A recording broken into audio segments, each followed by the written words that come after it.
Come on, Annie. Let's go to the movies.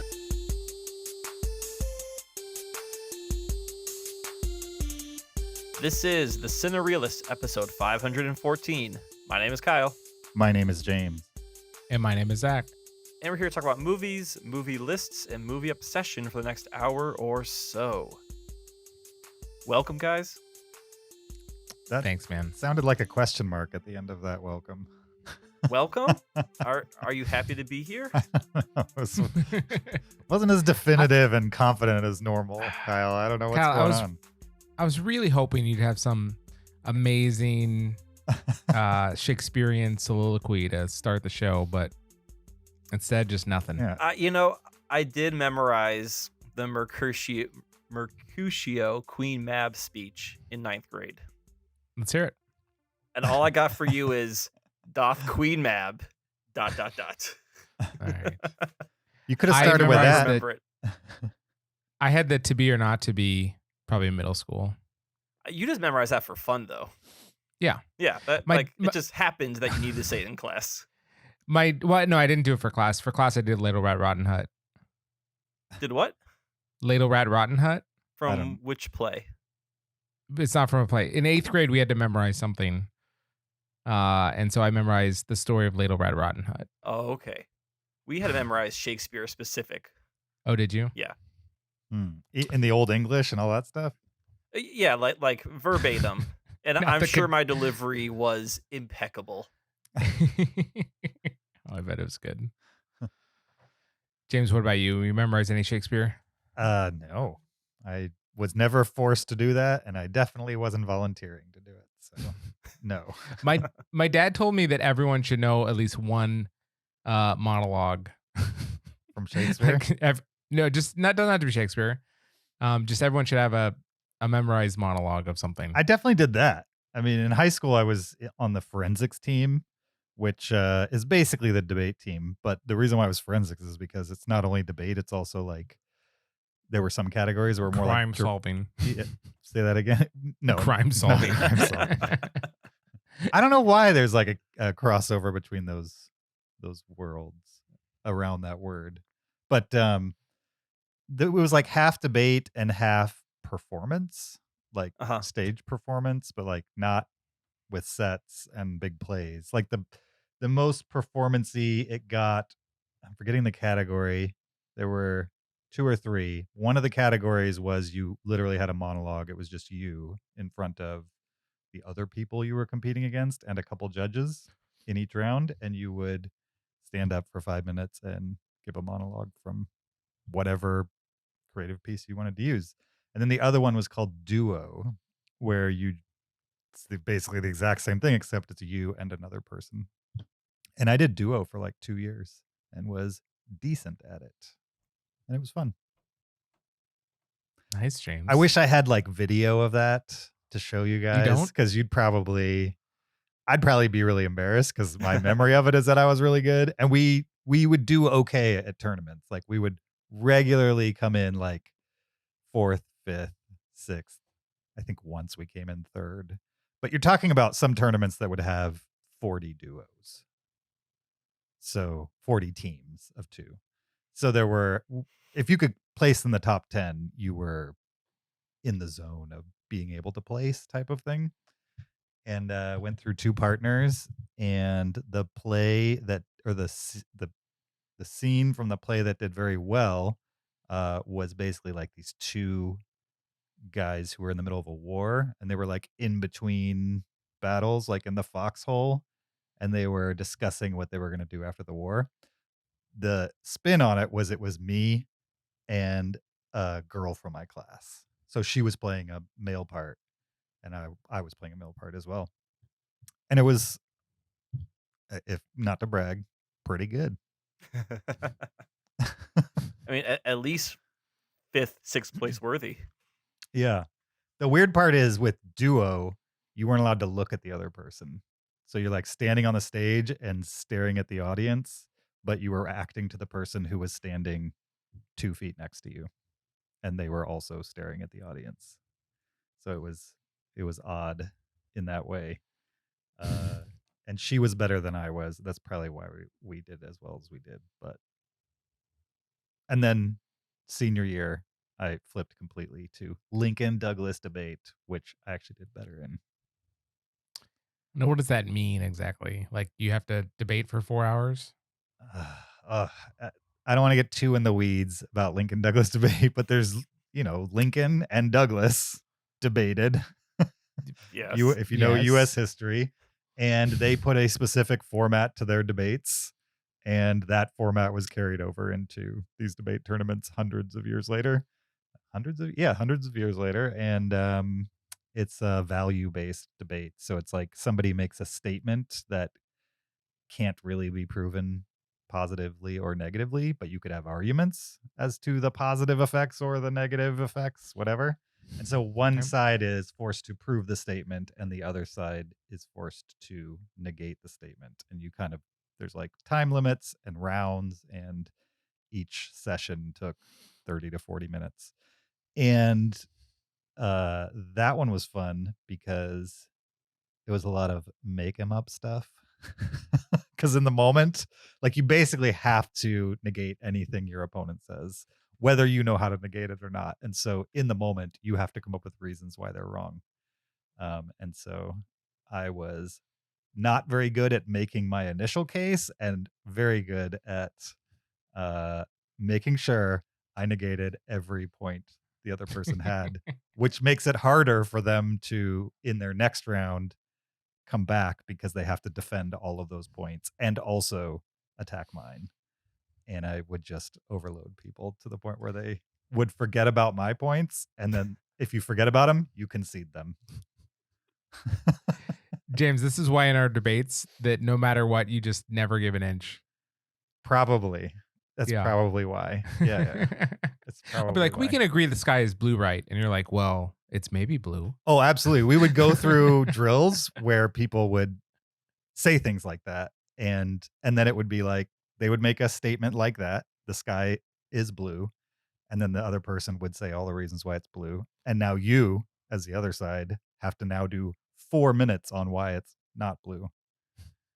James is like, what is blue? Exactly. Like Yeah. it was absurd. The fun with Lincoln Douglas debate is when you went to tournaments, you brought both sides of the statement. You brought cases for both sides of the statement. And then at the beginning of the round, they'd flip a coin, and that's the side you had to either defend or attack. And so you had to have thought through the statement in advance from both sides of. What kind of topics did you do? It ranged from like a current event thing to Too general. this was like the 90s, so it was like, is the Serbian war justified? You know what I mean? Like stuff like NAFTA. that. Yeah. It was like very specific political things down to the deaf community is wrong in being offended by hearing people wanting them to hear. You know what I mean? Stuff like that that are Okay. like, just not they're not policy things, they're emotion things. So I don't know if this is interesting to anybody, but you guys are asking me questions about it, so I'm answering them. It's fun. In the early days of doing this podcast, Zach, I don't know if you remember, but I proposed we do like a Lincoln Douglas debate on a movie related item. Do you remember that? I don't remember that. Okay. However, I'm totally game. I mean, I don't know if that would be fun to listen to, but if like one of us was to come up with a statement like,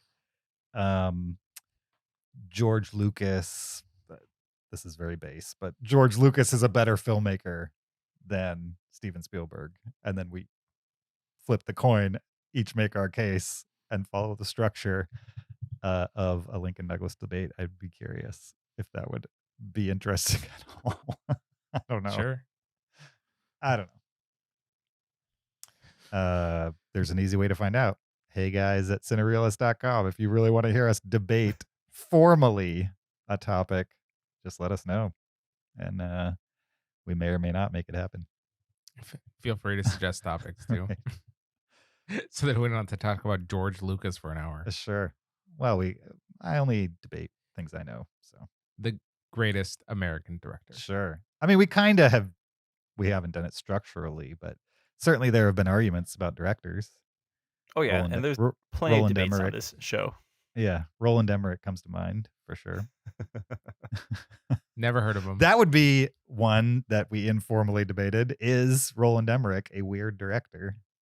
Is absolutely a perfect Lincoln Douglas statement. Or actually, the statement would be Roland Emmerich is a weird director. And then the person in the affirmative would have to affirm that statement. I love that argument was not based on his movies, but based on a house he bought to piss off his neighbors. And then I got to an Airbnb rental. Right. And then I got into, was he a weird director? Yeah. I'm like, well. The prompt would be something like, does his weird Airbnb rental reflect his personality? Sure. Yeah, that would be more Exactly. specific for Yeah. sure. But we are not here to debate things today. Well, I mean, we might get into some debates, but we are here to talk Shakespeare of all things. When we turned the corner on 2021 and moved into 2022, I had no clue that our first episode post Hangover would be discussing the works of Shakespeare. That's for sure. Well, It's we're a throwback. trying to add some class and some highbrowness to this podcast. Yeah. Really Sure. bring into Yeah. the next echelon of Right. literature. Yeah. Next week, it's movies inspired by Chaucer. Yes. We moved right After from that, it's just going to be tone poems. The beat poets. And Exactly. yeah. I might need a few months on those A to few research a months. little bit. Yeah.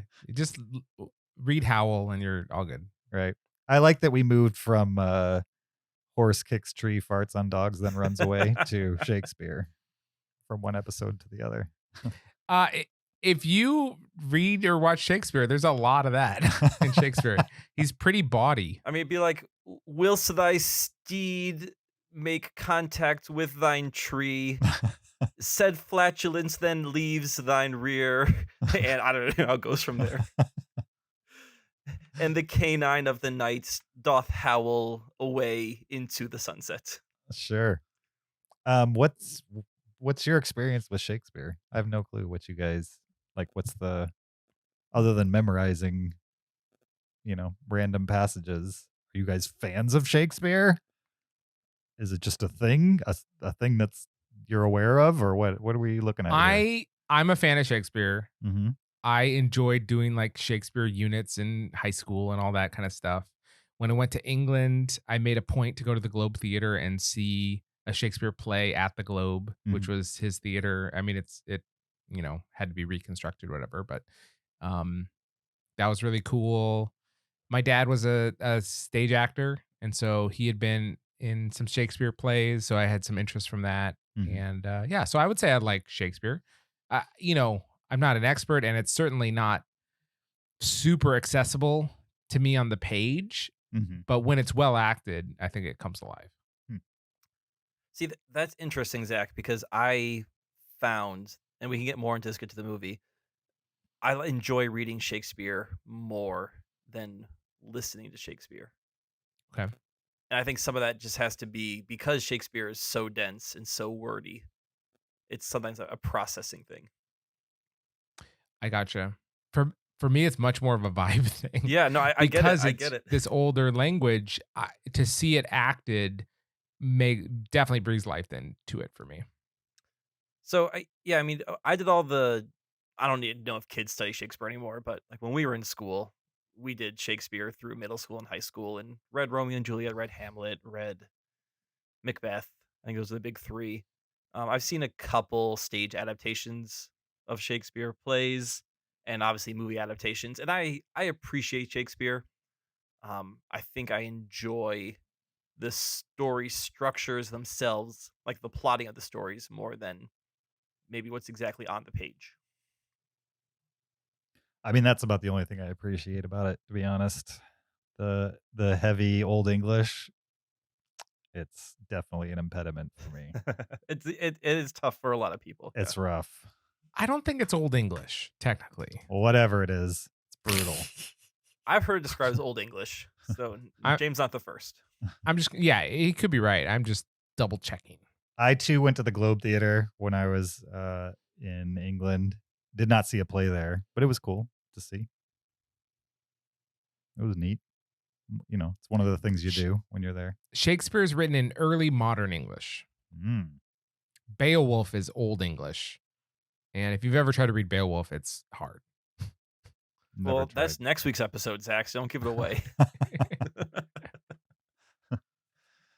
Awesome. So yeah, we're gonna talk the works of Shakespeare adapted this week with our top 10 Shakespeare adaptations. We're also going to talk the new release movie, The Tragedy of Macbeth. But before we get into that, we got to do a little bit of housekeeping, including reminding you that there's a video version of this podcast on YouTube. Search Cinereelists on YouTube. You'll find it there.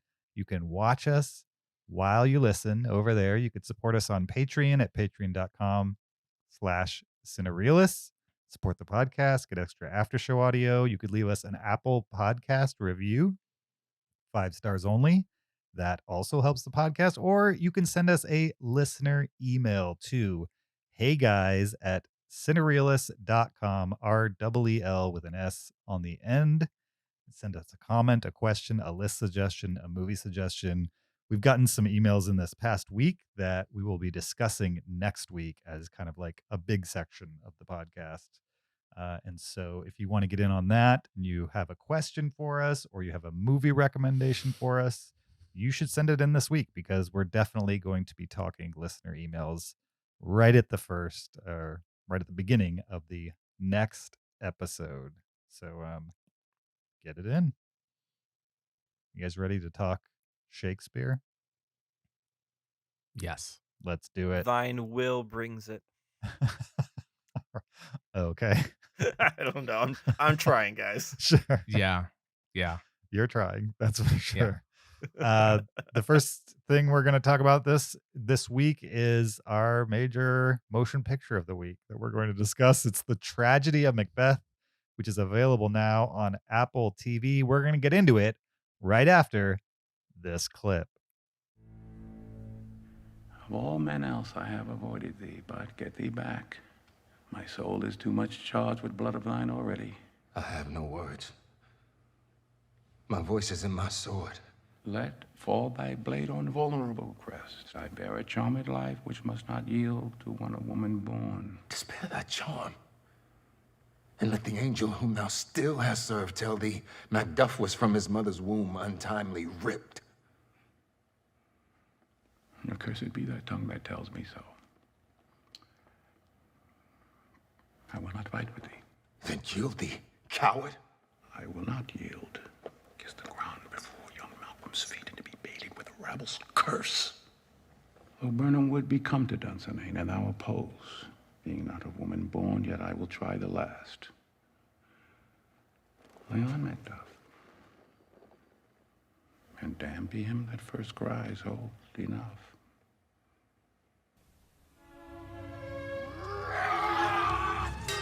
That was The Tragedy of Macbeth, a 2021 American historical thriller, according to Wikipedia.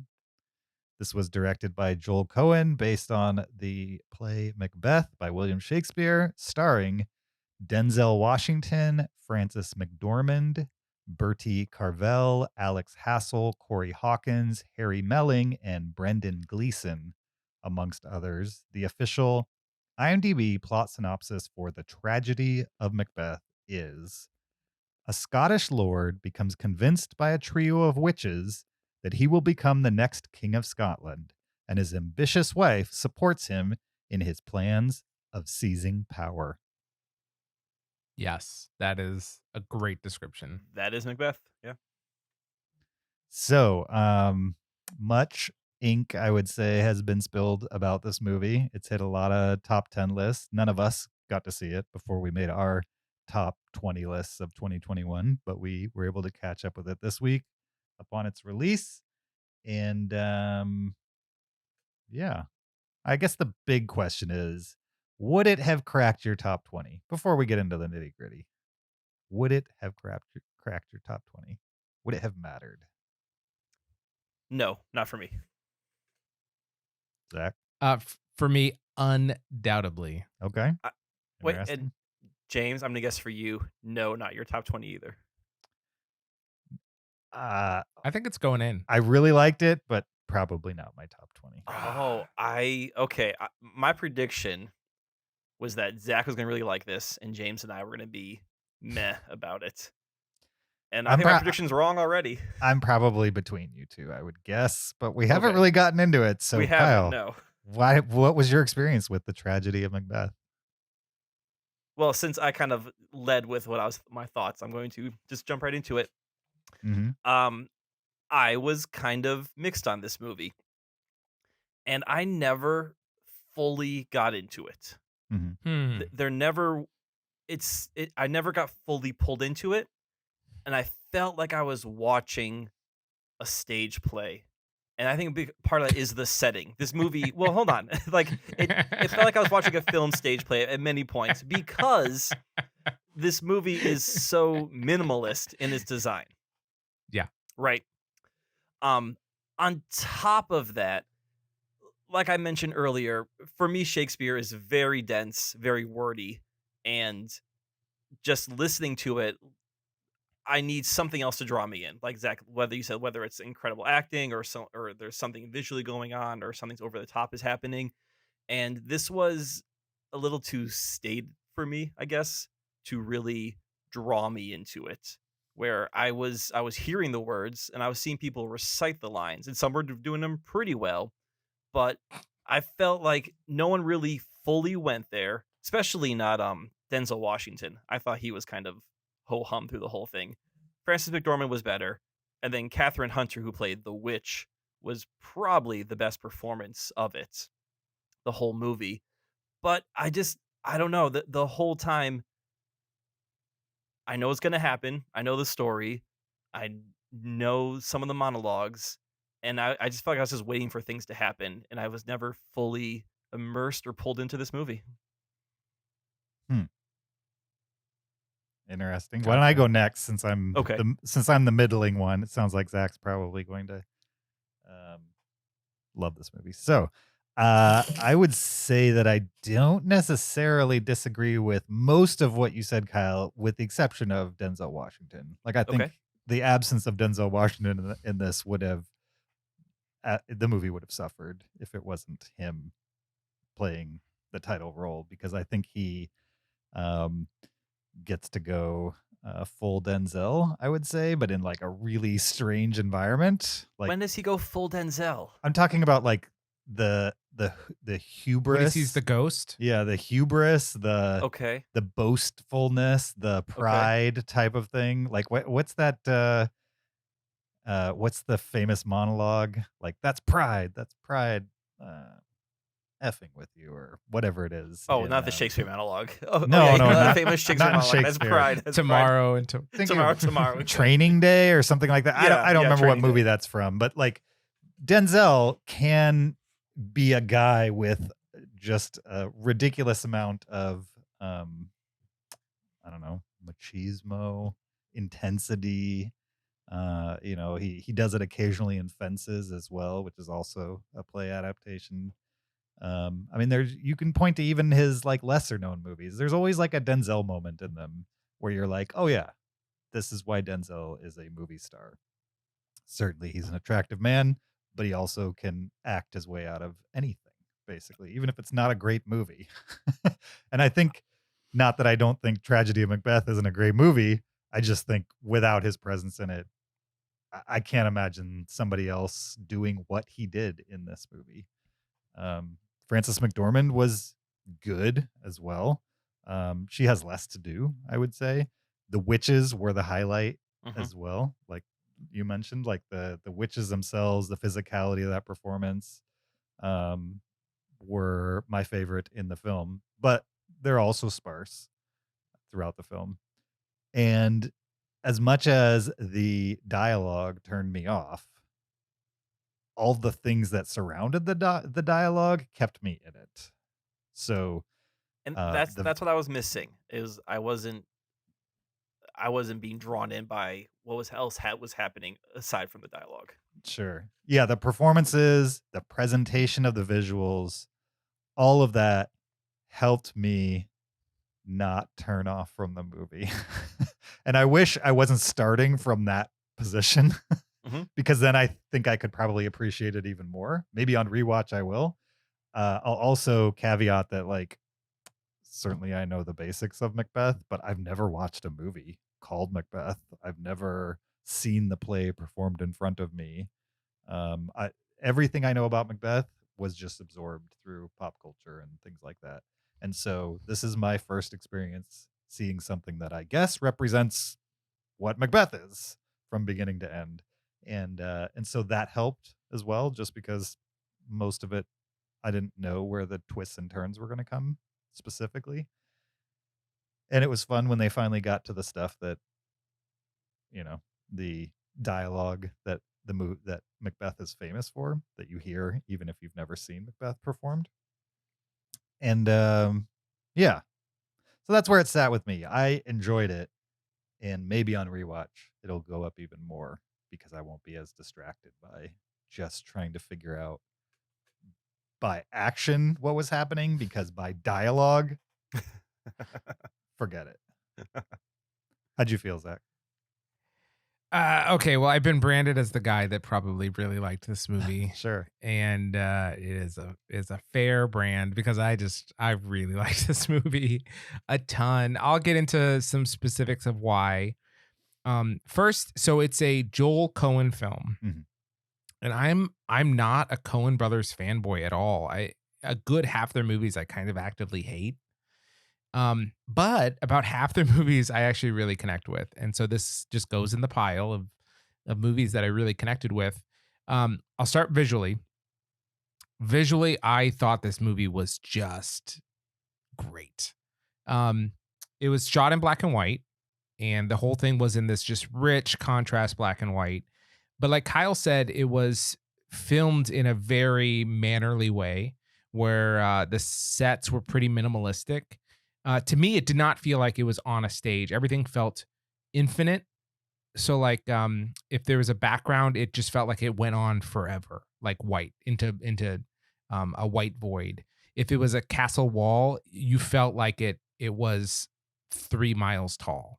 Like everything felt like it extended out forever. Whereas like on a stage, everything feels small, and like, I loved how everything looked. And even, it was kind of shot in a wide angle lens where they're a little bit closer to people than you're used to in most movies. Normally that turns me off. Normally I don't like that. And it was the first thing I noticed. And I was like, I hope it doesn't do this the whole movie. But even that didn't deter me. I felt myself absorbing into it quite quickly as soon as the witch came onto the screen. Because again, they got a very specific actress for that role, right? So like an old acrobat lady, that could contort her body. I don't think she's that old or an acrobat. Is that true? Yeah, I okay, think she was born in like the late 50s. I was looking, who is this person? I just think that was a combination of makeup and maybe she's yoga. And really great sound design on her voice too. Yeah. And visually it held this just great aesthetic of like kind of an austere, like empty rooms with like stone formidable walls, and I loved that visually. Acting wise, I loved the acting in this movie. I think Kyle was being a little harsh on one of the greatest living actors alive today. I'm not saying Denzel Washington's a bad actor. I just was not impressed with his acting in this movie. Like Denzel Washington is an incredible actor. I don't know if he pulled off Macbeth. That's what I'm saying. For me, Macbeth is a conflicted character, right? Someone that never aspired to the throne until it got dangled in front of him, and that changed him as a man. And yet he still lacked the courage, and his wife had to like push him towards it. And so he's just a man of like conflicted feelings about everything he has to do, driven kind of power crazy throughout the course of the movie. And I thought that he dialed in all of those different modulating emotions super well. I really liked I really liked every performance in this movie except, Fleece, maybe I thought did nothing. The Fleece. son of his assistant. The kid who hadn't hidden the field. Yeah. Oh, well, yeah. the kid who didn't talk. That was a joke. I was making a Okay. joke. All right. So I thought all the performances were great. And then just as far as story goes, watching this over just confirms it. Shakespeare is famous for a reason. Oh yeah. Like he's a really good storyteller. So you have the language and you have the plot and the characterization. The characters are just amazing. Like he creates out of whole cloth these archetypal characters, right? Like a Macbeth and a Lady Macbeth. Those are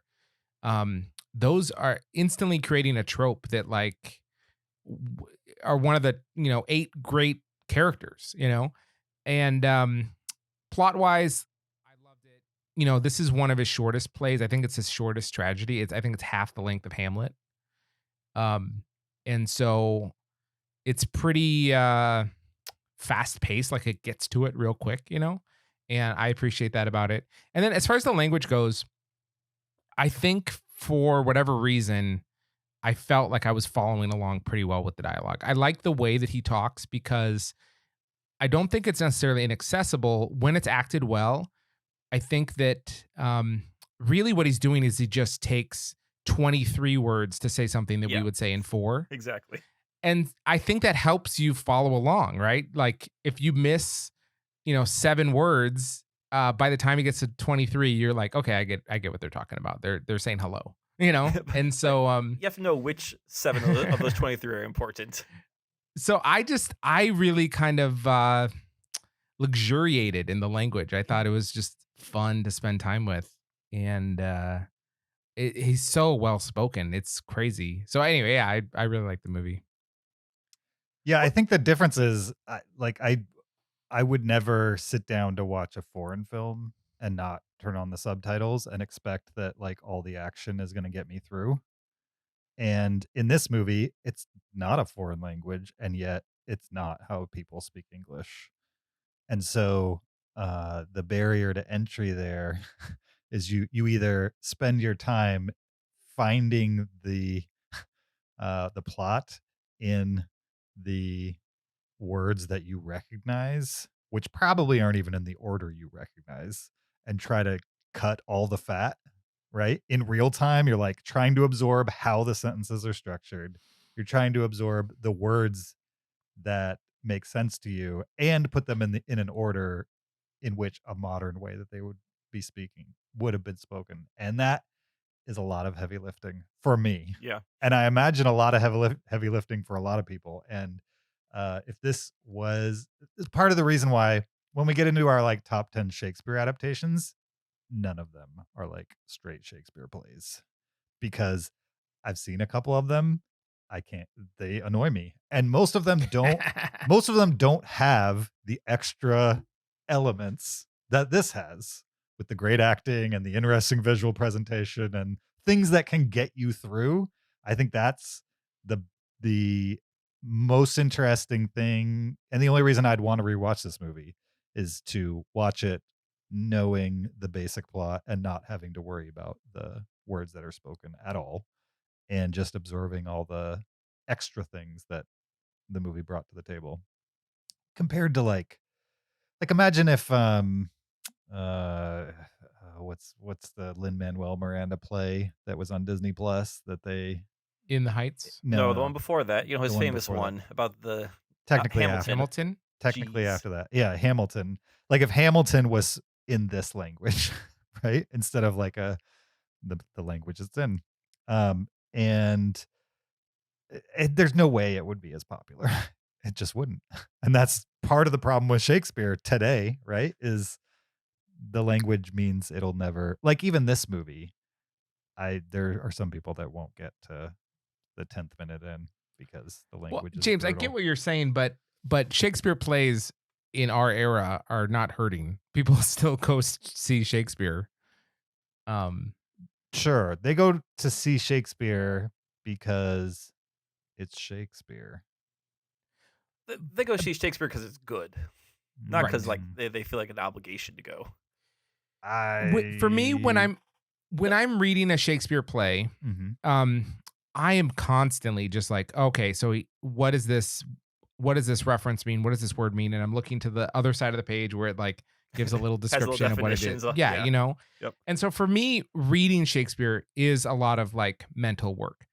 But when I watch Shakespeare acted well, I feel, I guess differently than you guys, I feel like that mental work is done by them on my behalf. And so I can enjoy the fruit of their labor. So I don't need every little reference explained to me because I'm getting it from the performance, you know? So like, for instance, when the guy answered the door to the castle, right? So the Kingsman came and the guy who was like drunk answered the door, right? And he's like the funny comic relief in the film.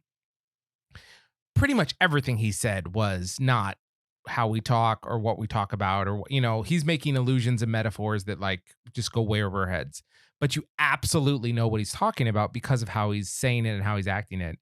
And for me, I really enjoyed that as opposed to like reading is harder for me. Yeah, I was talking about this with my in-laws, and they're Shakespeare aficionados, I would say. Like they go see Shakespeare probably once a year and all that jazz. And they even enjoyed this more once they turned on the subtitles. Because they're able to both enjoy the performance, as you were saying, Zach, as well as could read what was happening to kind of absorb the actual text. Yeah, I think that's fine. I wondered if I had watched this with subtitles on, even though, James, it's not a foreign movie, like you said, it's nearly a foreign language, if I would have enjoyed it more than just trying to listen to it. And maybe I was using so much of my mental brain power to like piece apart the words. I wasn't able to appreciate and enjoy everything else going on. I watched it with subtitles, and I started it without, and it was not working. And so I turned it, and so I turned the subtitles on, and it did help for sure. Yeah, it might have helped you, Kyle, as well. But it also is a little bit like watching a French movie and turning on the French subtitles.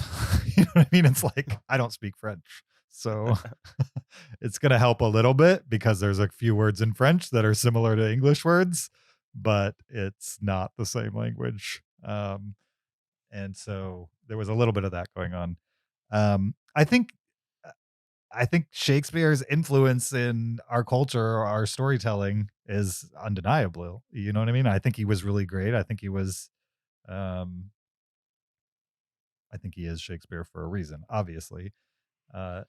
But I also think when you make a movie, you make it for a specific audience. And I'm not sure this was made for people who don't care about Shakespeare. You know what I mean? And that's going to limit the audience of your movie. Yeah. Maybe Joel Cohen and the actors in this and the producers who made it and Apple TV don't care. And that's fine. I'm fine if people who love Shakespeare make movies for people who love Shakespeare. I just, yeah. James, it sounds like you did not like this movie. No, I visually and the acting performances were awesome. And I think had they adapted the work a little bit in the language department, I think it would be, I would receive it better. And so I assume others would too, who don't care to do as much math as I had to do while I was watching it. What do you think about our next commentary track? We just redub it into modern English. We all pick characters and just overdub it. It's like laying there is like, why can't I wash my hands? It's just not. I mean, I feel like I have blood on my hands, even though clearly exactly. I don't. Is this metaphorical blood? I do not know. It certainly doesn't have to be dubbed. We'll talk about adaptations. I mean, people have taken the words and gotten the gist of the story across. And it also doesn't have to do that at all. It can be a straight telling of the play in the same language. But when people react negatively to that language, that's what it is.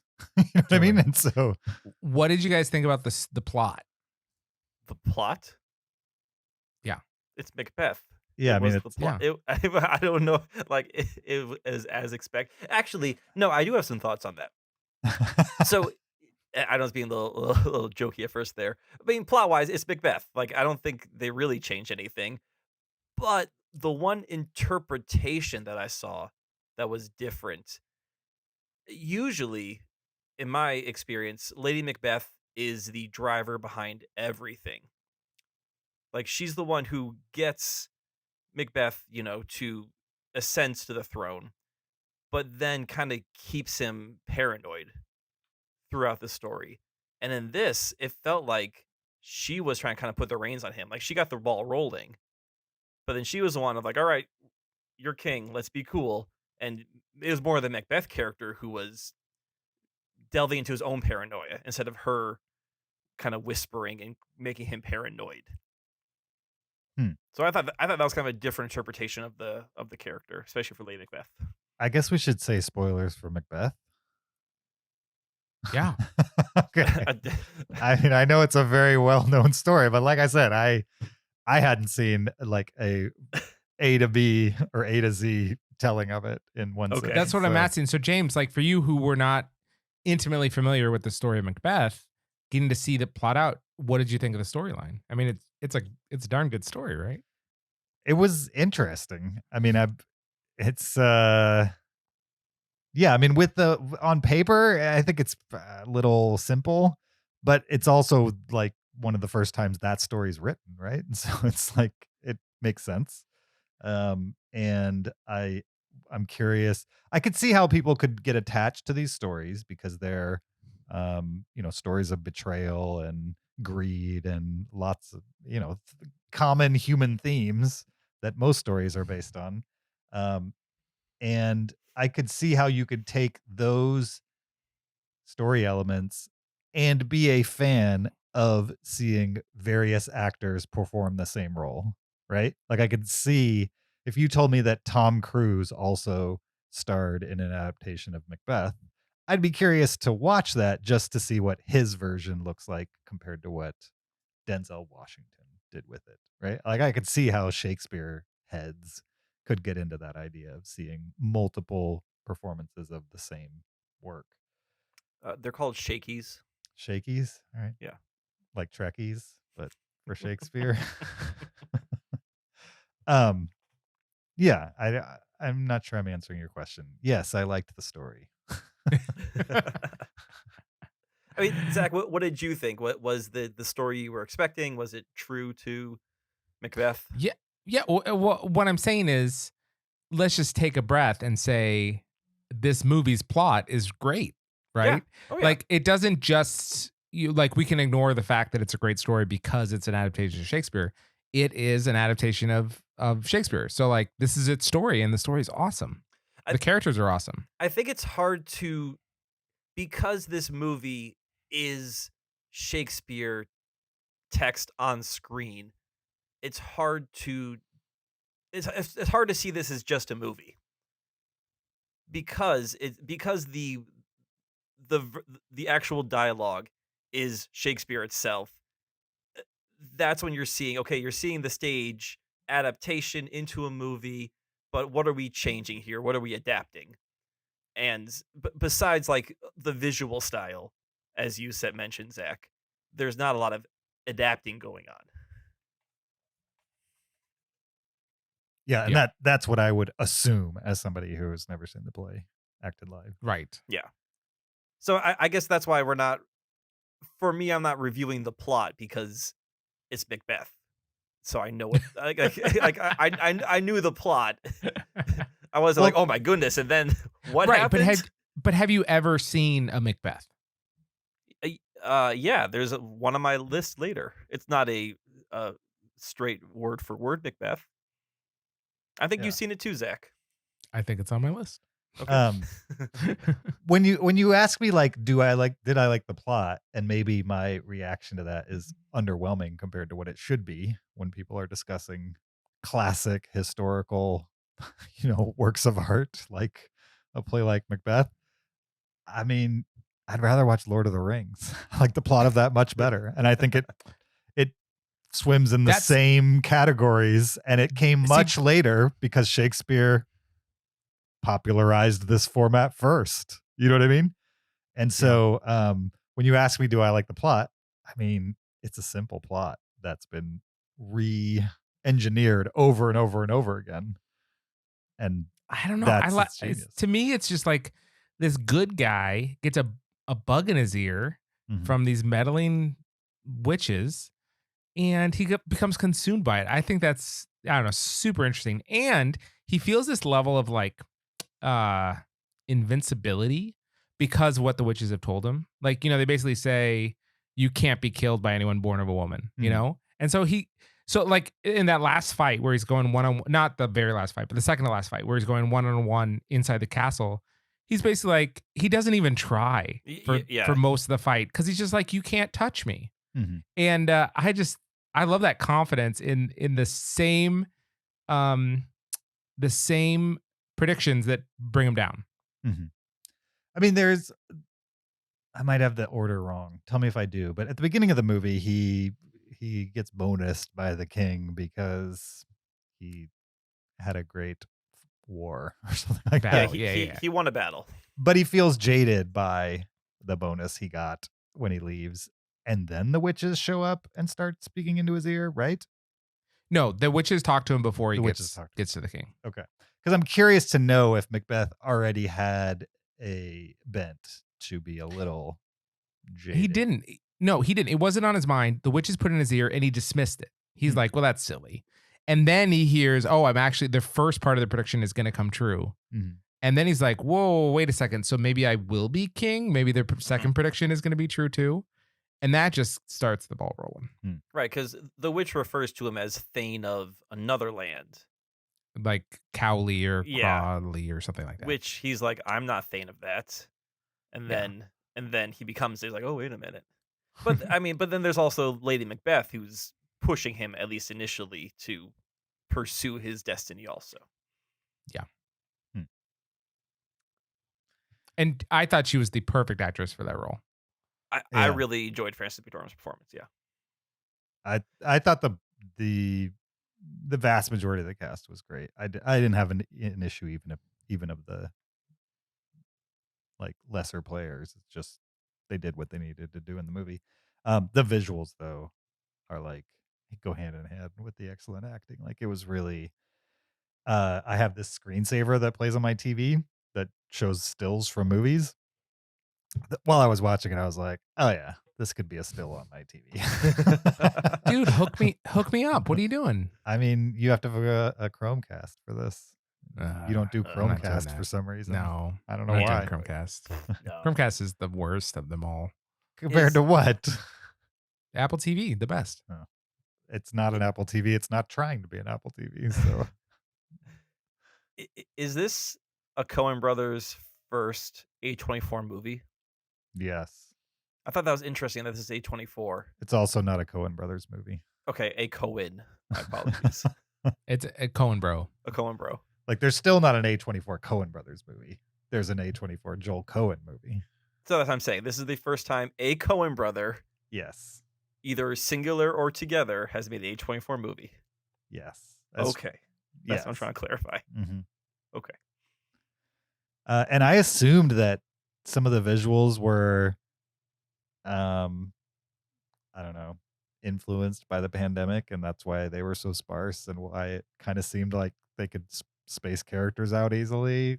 And then I find out they started filming this before the pandemic. Yeah. So evidently all those artistic choices were there from the beginning to kind of have, never show a war scene. Even when there's scenes where an army is supposed to be in the scene, they would just have like 2 rows of soldiers and be like, yeah, this is a representation of the army. Oh yeah, like the army marching through the forest. Right. Yep. Yeah. And I figured that was absolutely because of COVID, but turns out no. Just a creative decision. Yeah. Zach, is any of this discussion aggravating to you? No. Okay. All right. No. Does it make sense? Well, I've heard tossed around Denzel Washington's ho-hum acting performance. I've heard tossed around, the simple story of Macbeth. You don't think the story's simple? You mean the story is not, cut all the fat. All right. I mean, I give Shakespeare credit for like probably taking a story that he heard somewhere else and, Well, I mean, Macbeth was a real dude. Nothing like this. sure. Well, that's what I mean. Like he probably took storytelling that was passed down from generations to generations and applied it to historical characters or historical people in order to get butts in the seats, probably. And totally worked. And it worked on a scale that he became credited for this type of storytelling. Yeah. When in reality, it's probably just some, strange adaptation of something he heard over time. Okay, here's the real question. Mhm. Okay. You hear tomorrow that Joel Cohen's next movie is going to be Richard III. Are you looking forward to it or not looking forward to it? I have no familiarity with Shakespeare. Oh my goodness, I have no familiarity with Shakespeare's Richard III, so not looking forward to it at all. 'Cause I just have I got no basis. Like if you're saying But- like Henry V, yeah, I look forward to that one. But in my mind, that would make you want to see it more because it's a Shakespeare play that you get to see for the first time. So I think, given my lack of comprehension of the Shakespeare spoken word, if I don't know what's going on going into it, I'm going to be completely lost. Gotcha. So I would need to like do research. Okay. Before seeing it. Yeah, I mean, I try not to do this, but I pulled up Wikipedia midway through this movie and just caught up to where we were on the plot to make sure I was understanding what was going on. And it was very helpful. I mean, I kind of wish in the subtitles it would say like what the characters are saying and then in parentheses be like just what the sentence means type of thing in plain English. Like if that was an option, it'd be awesome. I it'd have be to like, not ever do that. And then in parentheses it says no. Exactly. Wouldn't have bothered me at all. I'm not saying that should be the only option, but if it was a option, sure, wouldn't bother me, especially if it was supervised by the filmmakers. You know what I mean? So it was saying what they wanted it to say. Yeah. I mean, I'm sure there's academically accepted plain English translations of Hamlet or Macbeth, right? I'm sure. Yeah. Yeah. So you could do that. I've got like over in my bookshelf over there, I have like versions of all the Shakespeare plays written at like a 5th grade level. That's exactly what I need. Maybe 3rd grade. 5th Sure. might be a little too high. All right. Cool. All right. Let's rate this thing. Yes. Let's do it. I'll go first. Do it. 3 stars. 3 stars. I gave it 4 stars. Nice. And I gave it 5 stars. Wow. Nice. So it would have been like top 10 material for you. It would have, yeah. I just had no problems with it. I was so immersed in this film. I think visually it's just gorgeous. I'm so glad it's in black and white. Yeah. We didn't get into it, but like it gave me like Tarkovsky vibes and stuff like that throughout. I was like, this is visually thank God it was interesting. Otherwise, I would have been out for sure. I wish I could put my finger on what was missing. And I feel like my review is it was missing something, hence I didn't like it. But I don't know. It's a je ne sais quoi. I don't know what was missing and what kept me from getting into it. Fair enough. Maybe it was Totally, subtitles. yeah. Maybe that's not what I was missing.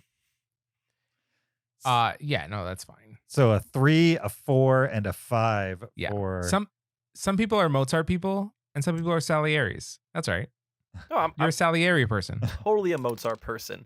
Zach, I sent you did you listen to that podcast, Zach? No, not yet. Oh, well, come on. I sent Zach a podcast. It's a music podcast. It's called Strong Songs.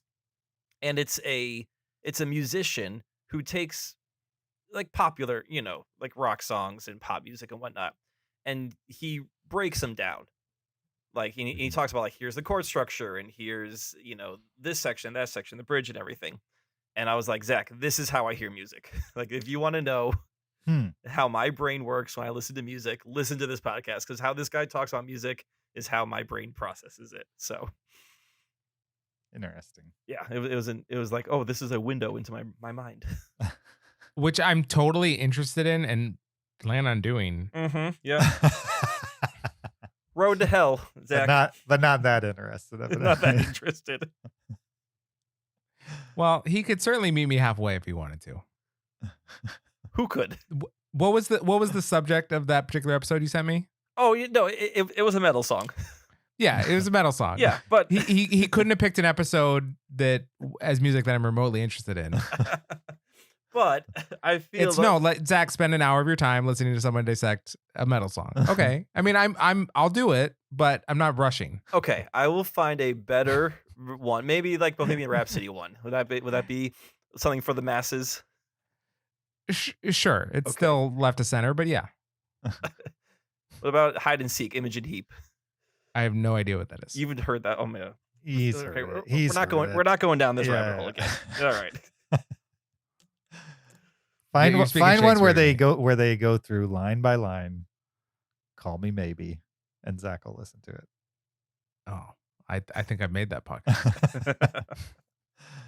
All right, so from Shakespeare adaptations that some of us are mixed on to Shakespeare adaptations that we actually enjoy. Let's get into our list for this week. It's our top 10 Shakespeare adaptations. I had a hard time making this list. I got to be honest. I started making it this afternoon and got about 10 minutes in and was like, I'm going to have to tell these guys that I'm not going to be able to make this list, because I like all my research was like, I searched Shakespeare adaptations and it was like, here's 10 versions of Hamlet called Hamlet. And I was like, I haven't seen one version of Hamlet. I know there are movies out there that are related to Shakespeare that are not just straight adaptations of these things. And so with a bunch of digging, I found enough to round out a top 10. But these are all movies I legitimately enjoy. Just like the last 3 are like, they're not top 500 material for sure. Okay, that's fair. So I had a list of 14 to work from, including this week's episode. So I didn't have a treasure trove of Shakespeare adaptations to build from. So yeah, definitely my first couple are ones I have seen and maybe I don't remember well enough to have an opinion on. So they made the list. I got you. Yeah, I only had 12 to pick from. Okay. So there's the 10 that I have are like I said, the last couple are kind of on there by default. What did you have, Zach? Again, it might be the opposite because I had a hard time dropping my top 15 down to top 10. Sure. My top 15 I feel pretty strong about. Okay. I'd be really curious to know when we're done with our lists, James, what were the ones that didn't make it? And Zach, what were your top 15? And I could give the ones that were on my list also. Sounds good. Why don't we go the same order we went to review? Kyle, start us off. Sure. All right. So my number 10 is a Shakespeare adaptation called Much Ado About Nothing from 1993, directed by Kenneth Branagh. This is one of Shakespeare's comedies. And I don't remember this movie a ton. I think I watched it in high school and remember enjoying it and finding it funny and light. It does have a pretty great cast, though. Emma Thompson, Kenneth Branagh, Kate Beckinsale, Denzel Washington, apparently. So I gotta jump back into that.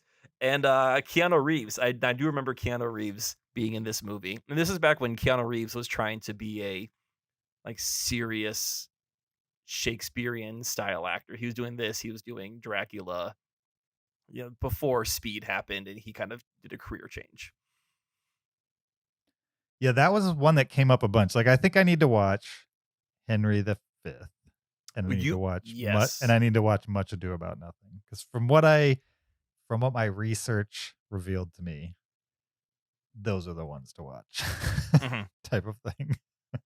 Like, even if you don't like Shakespeare or the way it's the dialogue of Shakespeare, like those are legitimately good. No, even with Much the Ado About smaller- Nothing is not a great movie. It just is a very big budget with a lot of people in it movie. It's a fun movie.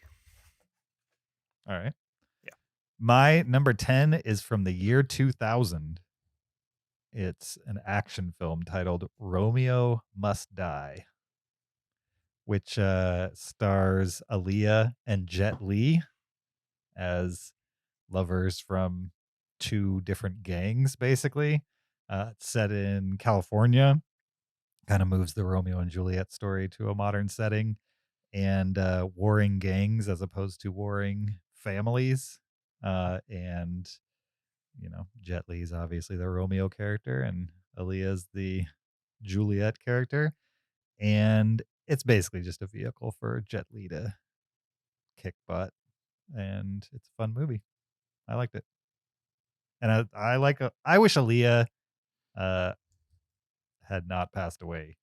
Not because I think she would have been a great actress, but I liked the few things she was able to do while she was here. So Cool. My number 10 is 10 Things I Hate About You. It is a romantic comedy starring Heath Ledger, Julia Stiles, Joseph Gordon-Levitt. And, this is a movie that I watched in high school, and I thought it was fun. I really like it. I think I rewatched it like 3 years ago, and it's aged, but it's still fun. I still like it. Yeah. And it's a adaptation of Taming of the Shrew. Nice. My number 9 is Forbidden Planet from 1956. And this is an adaptation of The Tempest, but with a sci-fi setting. It's been a long time since I've seen this movie too. There's gonna be a theme with some of these early ones. But basically, it's a sci-fi movie where an expedition is missing, and explorers, astronauts go out to find them. I believe Leslie Nielsen is playing the astronaut who's in search of them, a very young, early Leslie Nielsen.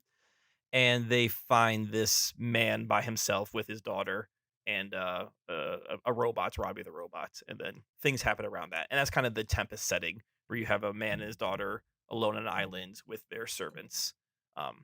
And I think the biggest standout thing from Forbidden Planet for me is the Robbie the robot character. He's your classic, like, just guy in a giant suit with a big bubble head, but it's such a iconic looking robot that you can't miss it or forget it. did not know that was based on a Shakespeare. Yeah. play. Oh, yeah. James and I saw that together. Yeah, I've definitely You seen did? that. Oh. Yeah. Okay, so I saw it a long time ago. I'm sure it's dated in some aspects, but how does it hold up? Oh, it's Oh, it's- dated in almost every aspect. I Okay. would say. Yeah. For sure. Which That's is part of the its charm though. of watching it Yeah. today. I would It's like say. a 50s B Yeah. movie. Yep. Forbidden Planet is my number 12. Perfect. All right. Nice. I didn't realize it, so it's my number 13. My number 9, though, is from 2001. It's the Othello adaptation O, which kind of turns Othello into like a teen drama. This one stars Mekhi Phifer, Josh Hartnett, and Julia Stiles, which, I mean, that is a 2001 teen cast for sure. I would say. Can you guys guess the tagline on the poster for O? Let me just say it's really obvious. We put the O in Othello. No, People are still racist. but that's not completely far off. The catchphrase is, "Oh, everything comes full circle." Wow, that's That's great. That's Yeah. good. Yeah. So I don't know, all of my adaptation, like, these movies are ordered in the order in which I like them. Mhm. It has absolutely nothing to do with how faithful they are to the text. So I could not tell you how close O is to Othello. And I have vague memories of this movie that I saw 20 years ago and have not seen since. But I do remember being surprised by some of the themes in the movie. Like I think there's, some murdering of friends and raping and pillaging that set in a modern teen story, and that made it a unique movie at the time. And yeah, I have good thoughts about I probably need to rewatch it. My number 9.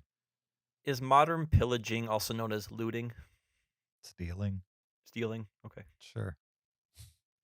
I'm not sure pillaging is modern, but maybe. Probably depends on which country you live in. In this country, we pillage, but in this country, we loot. Sure. Okay, my number 9 is Ron from 1985. It is a Akira Kurosawa film, and it's pretty awesome. It's an adaptation of King Lear, and the basic story is warlord is getting old, and he has 3 sons, and he's pulls them into a little meeting and says, "Look, I'm going to divide up my kingdom among you guys." And then the brothers all start fighting, and they threaten to destroy the whole kingdom with their infighting. So yeah, it's the story of King Lear. It's in color. It's like a mid '80s Kurosawa film, Yeah. right? So this is a very mature Kurosawa film, and visually, it's awesome. It is. There are so many striking images in this. An amazing use of color. It's a great time watching this film. So I really like Ron a ton. It's my number 9. My number 8 is The Lion King from 1994. And this is an adaptation of Hamlet. And I would call it a loose adaptation, where it has the same basic setup as Hamlet, but goes in a more positive direction than the eventual conclusion of Hamlet. I think there's not a lot to say about The Lion King. I've heard of it. There's a lot Yeah, to say. We've just said it all. I don't know what else can be said about The Lion King. I mean, we could talk about all the Hamlet illusions if we really want to, but Go watch a YouTube video. yeah. My number 8 is Throne of Blood, another Kurosawa film. This one based on Macbeth. I saw it a couple years ago and didn't know it was based on Macbeth until I feel like I vaguely knew that it was, but was reminded while doing research for this list that it was. And remembering that, I kind of feel like Throne of Blood has a lot more than the movie we just watched, with Lady Macbeth having an influence. And so I'm curious to know which one is closer to the play, the Tragedy of Macbeth or Throne of Blood. Not curious enough to do my own research, but if anybody knows, let me know. My number 8. Nice. Well, my number 8 is Chimes at Midnight.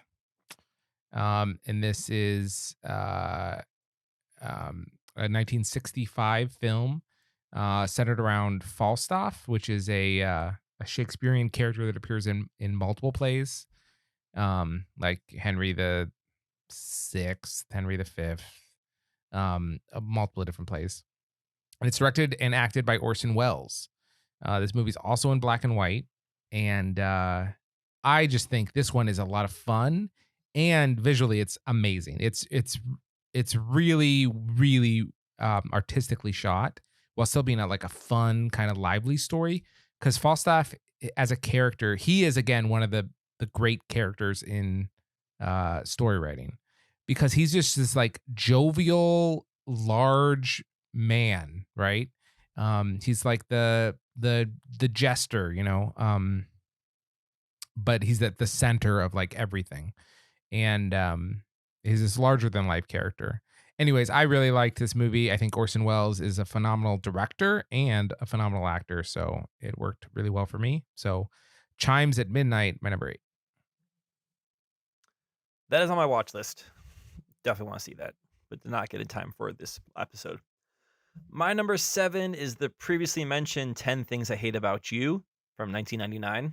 This is a fun movie, is a fun adaptation of Shakespeare, obviously told in modern English, not modern early English or whatever Shakespeare was writing in. Early modern English. Early modern English, yes. And yeah, well, I think it's definitely worthy of a top 10 list. I found it interesting that Julia Stiles was in 3 Shakespeare adaptations in a row. She did this in 99. She did Hamlet in 2000 with Ethan Hawke, and then O in 2001.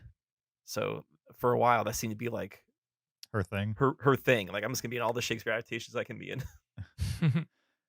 Um, the is the Save the 90s Last Dance a Shakespeare adaptation?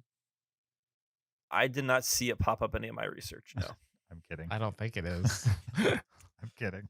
but Born Identity is actually.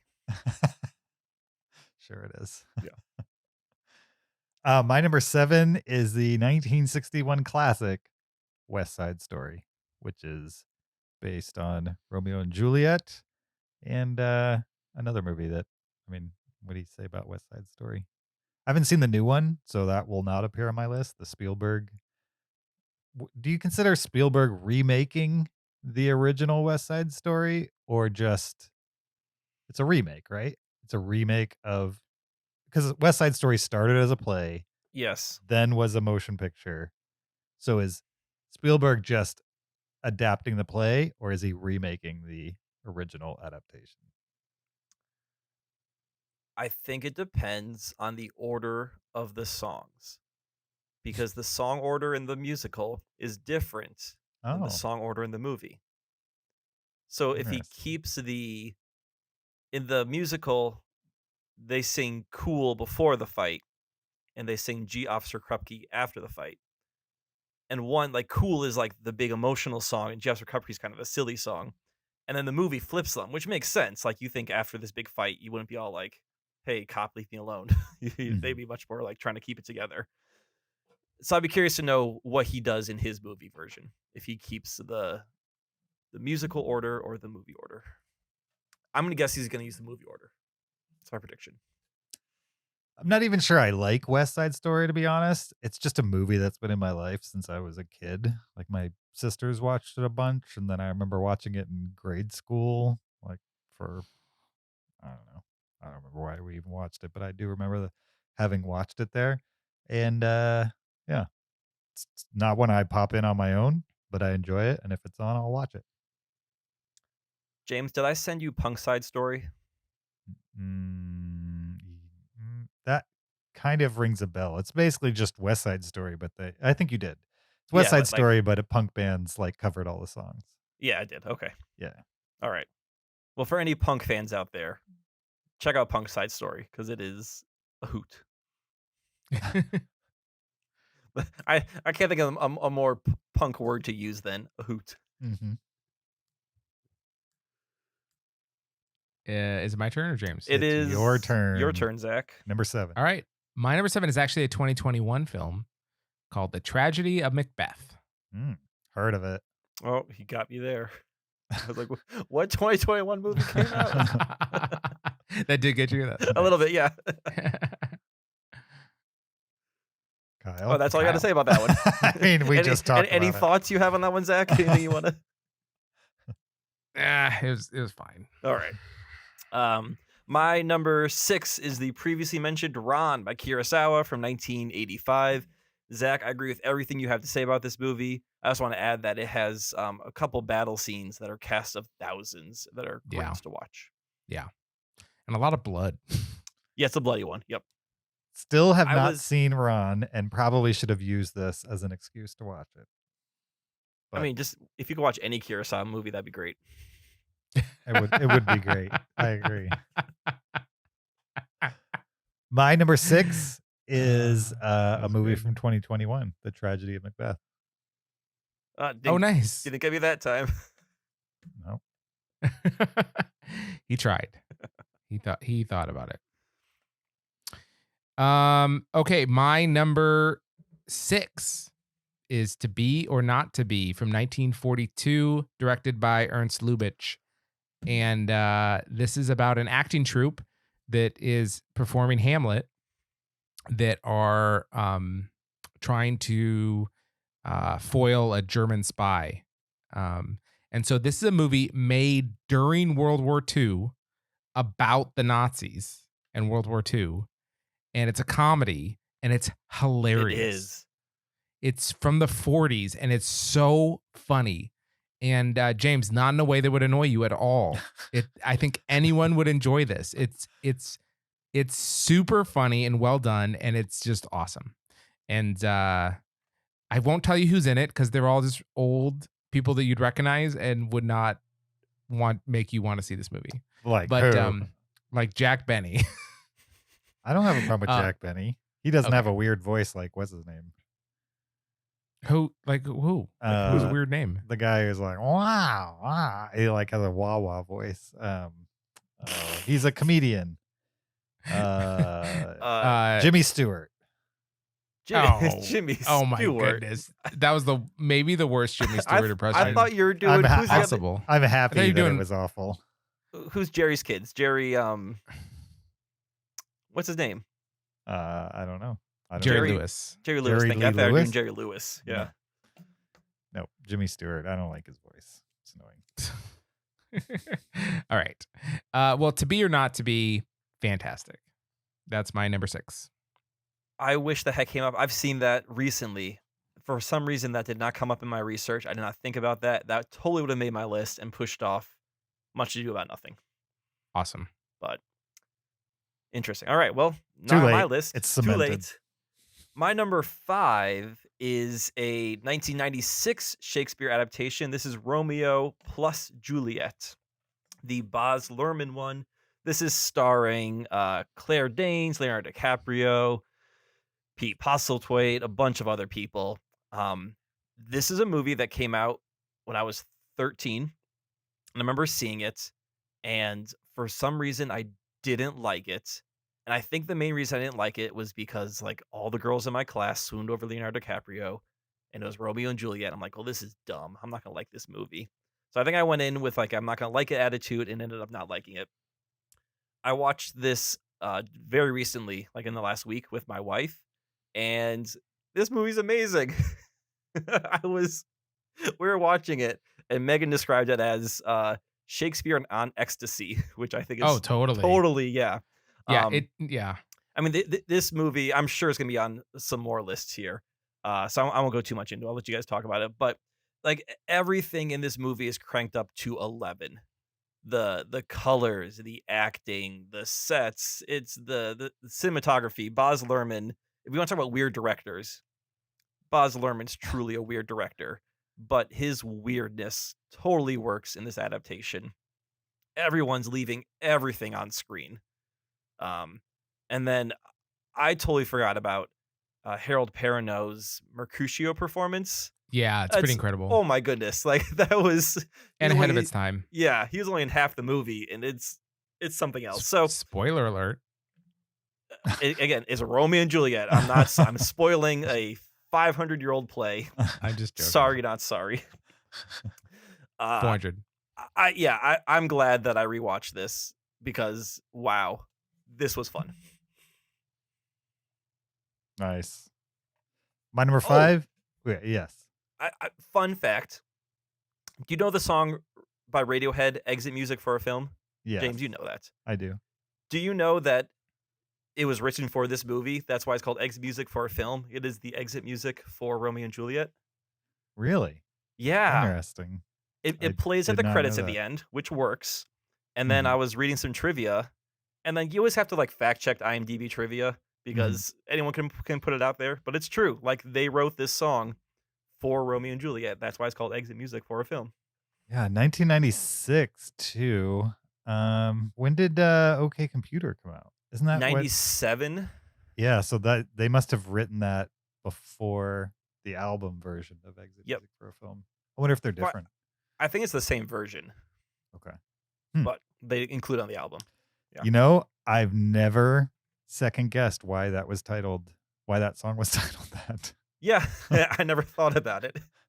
For sure. Like, it seems like, I mean, it seems like Exit Music for a Film, just any generic movie, but it was for a very specific movie. All right. Yeah, I mean, it would probably be weird to hear it in the context of the film now because I've listened to that album so many times. It's just a track on that album to me at this point. It felt jukeboxy when I was watching the movie at this point. Then I've Right. learned after the fact. My number 5 is The Lion King, the 1994 version, not the trash live action remake that wasn't really live action. Yikes. Oh Not my live goodness. action. Yeah. Well, then don't call it that. Just let it go. That's what they Ev- called it. That's yeah, what they marketed I'm it using as. their There- words. There are live action shots in there. There's live One. action shots. There's Not one. shots. Yeah. Shots. That doesn't count as live action. Whenever No, you you s- defend it, you said you have shots. to say live action. There's a live action shot in it, not shots. Shot. In Who Framed Roger Rabbit, some of it is animated and some of it is real footage. Yeah, but no one's calling Who Framed Roger Rabbit an animated movie. Or a live It is- action no, movie. They just people are call it a doing movie. both. No, that's because they didn't have those. They didn't have the term live action back then. But it They absolutely didn't have live fits- action in the No, I'm year just saying it 1988. fits. They didn't What- use that Well, term like who they are use these now. actors? What are they doing here? No, they didn't Is this use that real term life? back then like they use now because they didn't have computer animated films. I'm just saying, it's absolutely animated and there's real footage in there. No, there's Okay. one piece of real footage in there.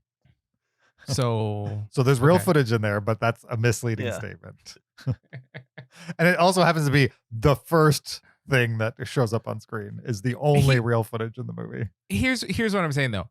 You really discredit this movie for not being live action. No, even though they promoted it as live action. But like, what did you walk in expecting? You knew it was a computer animated film, right? That's You didn't think it was real lions. No, obviously. it's the fact that it's called a live action adaptation and it's not live action. But who cares? You knew what it was. The marketing didn't fool you. No, there are No, many but- reasons to think Yeah. that movie is lesser than the original. That's just the easiest one. It's the low hanging fruit. Right. It's also just like a stupidly unnecessary movie. Yeah. Loved it. 5 stars. Yeah, I know. You even my son, right, who was primed age to enjoy that movie, was asked me to turn it off to put on the cartoon one instead. Well, I'm sorry I don't have 4-year-old's movie opinions. This I'm is just saying you have a 4-year-old has better opinions than you do. this I'm not this would make surprised a that I have different movie opinions than a 4-year-old. this would make a perfect Lincoln Douglas debate Does it- value statement. Yeah. Do you find it interesting that you have the same movie opinions as a 4-year-old movie reviewer? I actually base all my movie opinions on Galen, so he did not think that Denzel Washington did a great job. But the witches were pretty cool. So thank you, Galen, for those. This performance is ho hum. Exactly. All right, my number 5, Lion King. Zach. All right. My number 5, it's been mentioned before, Throne of Blood from 1957. This is Akira Kurosawa again, and it's his adaptation of Macbeth. And it's really great. He's good at what he does. My number 4, Throne of Blood. The only thing I want to add at the very end of this movie, the actor is it Toshiro Mifune? I can't think of his name off the top of my head. Mifune. Mifune, the actor he uses in all his movies. Macbeth is running away from. He's being shot at by arrows, and they're actual arrows being shot at him. And the actress has to know, like, run left because the arrows are coming to the right. So it's pretty amazing filmmaking right there. James, what's your number 4? Number 4 is from 1968. It's the original, not the original. It's a film adaptation of Romeo and Juliet. I'm pretty sure they had versions of this before the 1968 version, but this is the movie that I experienced the Romeo and Juliet story first through, and it's good. I like it a lot. Directed by Franco Zeffirelli. Starring a bunch of actors that I don't recognize in anything else. And I'm reading on Wikipedia that it was nominated for Best Picture, making it the last Shakespearean film to be nominated for Best Picture to date. And this was back in 1968. So no other Shakespearean film adaptation has had a Best Picture nomination. I'm guessing that will change this year with the tragedy of Macbeth. I'd be surprised if it didn't have a Best Picture nomination. I don't think it's going to win, but I think it's going to get nominated. So Shakespeare in Love, not really considered an adaptation. Not. That's about a genuine Shakespeare. question. Yeah. It's about Shakespeare. It's not Okay. an adaptation of a Shakespeare work. My number 4, Shakespeare in Love. You serious? Yeah, Really? totally. Really? It's not an adaptation. It has a lot of plays woven into this film. So it like is playing with Shakespeare constantly through the movie. So like Shakespeare is doing like people cross-dressing, and it has a balcony scene like Romeo and Juliet. It's got a ghost. It has a play within a play like Hamlet. There's probably 10 different Shakespeare plays that they weave into this as like a nod to. So I'm gonna call it an adaptation. Okay. It's definitely right. It's not an adaptation of one Shakespeare story. It's an adaptation of Shakespeare tropes. Right. Yeah. It's like, let's throw in 15 Shakespeare character types, plot elements, machinations, put them in a blender, and then use them to tell the story of the actual man. Mhm. And yeah, James. I didn't consider it for my list because Wikipedia actually separates true adaptations from movies that happen to have Shakespeare in them, and they consider Shakespeare in Love movies that happen to have Shakespeare in them. Gotcha. It's like Well. Christmas movies versus movies that have to have Christmas in them. So you're a Die Hard is not a Christmas movie kind of guy, James. Me? Yeah.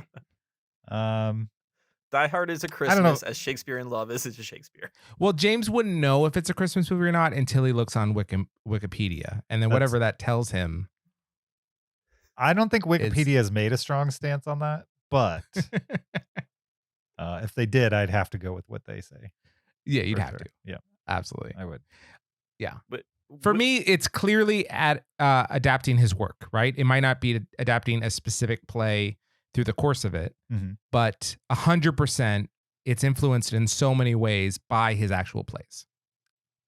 Interesting. So would you consider Ray an adaptation of the songs of Ray Charles? No. It's an adaptation of his life. It's of his life. Called a It has the songs biography? in them. Much like, But it's not. much like Shakespeare in Love is not an adaptation of the plays. No, I think that's a terrible analogy. Really? That's wild, James. No. What I'm saying is, had Shakespeare written different plays, the plot, the literal like plot, the characters, the setting, all those things would be different in the movie because they're adapting elements from his plays into the movie to tell the story of his life. Not just like they're not showing him acting Macbeth in the movie. They have characters that are based on characters from Much Ado About Nothing or like plot lines. Sure. There's a ghost in it because there's a ghost in Shakespeare's plays. I know you haven't seen this movie, but there's a movie called George Lucas in Love that I think came after Shakespeare in Love, and it's sort of a spoof on Shakespeare in Love. But I'd be curious if you were to watch that and have the same opinion, because they do the same thing. They're like, oh, George almost Lucas is any like all of spoof- these other things. Yeah, I would think any spoof movie would be an adaptation. So like Spaceballs is an adaptation of Star Wars. I mean, it's a you Parody. consider satire to be adaptation. Yeah, for sure. Okay. It'd be weird not to, I think. I would say satire is influenced by and maybe borrow some specific things from that they're making fun of, but I wouldn't call it a full adaptation. You can maybe say loosely based upon. Or like strongly based upon. Like heavily based upon, right? Spaceballs like entirely leans on Star Wars. Yeah, but it pulls from other things too. It's not just a Star Wars spoof. Well, totally. But yeah, I would say heavily based on. Yeah. I would say it's a sci-fi spoof with a strong leaning towards Star Wars. Okay. Cool. What's the Shakespearean way of describing it? How many words Well, can I describe this movie in? Shakespeare in Love, back to the movie, my number 4. Man, I loved this movie from the second I saw it, and I just had so much fun with it. I think it's the tone of the film is just so pleasant. I just really like the vibe of this movie, the tone of it, and yeah, I thought it was clever in ways that me in high school appreciated. I don't know if it's maybe like I don't know, lowbrow clever. Maybe if I watched it now, I would think like, okay, so it's pandering to like people that have a base knowledge of Shakespeare, but nothing more. It might be pandering. I'd have to rewatch it, but I definitely really liked it when I first saw it and since. But I haven't seen it in 8 years probably. Is that Joseph Fiennes as Shakespeare? Yeah. Oh, right, wow. Hmm. Like someone who I did not recognize at all 20 years ago, and now could pick him out of crowd. Yeah, but it's got Gwyneth Paltrow, Jeffrey Rush, Colin Firth, Ben Affleck, Judi Dench. I started Henry V, and Judi Dench is in that as well. Oh yeah, and she looks exactly the same. And that movie was like in the 80s. It's kind of crazy. Mhm. it's like she yeah. and Patrick Stewart have not aged Yeah, much in the last 30 years. 40 years on, she pretty much looks exactly the same. Well, speaking of Henry V, James, that's my number 3. And this is another Kenneth Branagh adaptation of Shakespeare. This one is adaptation of Henry V, which is about Henry V's conquest of France. This movie starring Kenneth Branagh, Judi Dench, as you mentioned, Emma Thompson, Ian Holm, other names you might recognize. Pretty cool cast. This is maybe the first Shakespeare adaptation I remember seeing. I remember watching it with my parents several times and feeling like they were letting me watch something I shouldn't be watching, and they were cool with it. Because this movie has, amongst other things, some pretty large scale epic battles. Not quite Braveheart level, because that was kind of blew things out of the water, but as close as you could get to that in the late 80s. Kind of bloody ones too. And just like 8-year-old me was watching this movie being like, wow, they're letting me watch this really bloody movie, this really violent movie that's also got some cool Shakespeare in it. And it has become a favorite of mine. I've seen it a couple of times since, and it still holds up. The battle scenes are still pretty cool. One thing I do like about this movie is I believe it's a mix of like Shakespearean words and then some more modern adaptations of the text for the audience.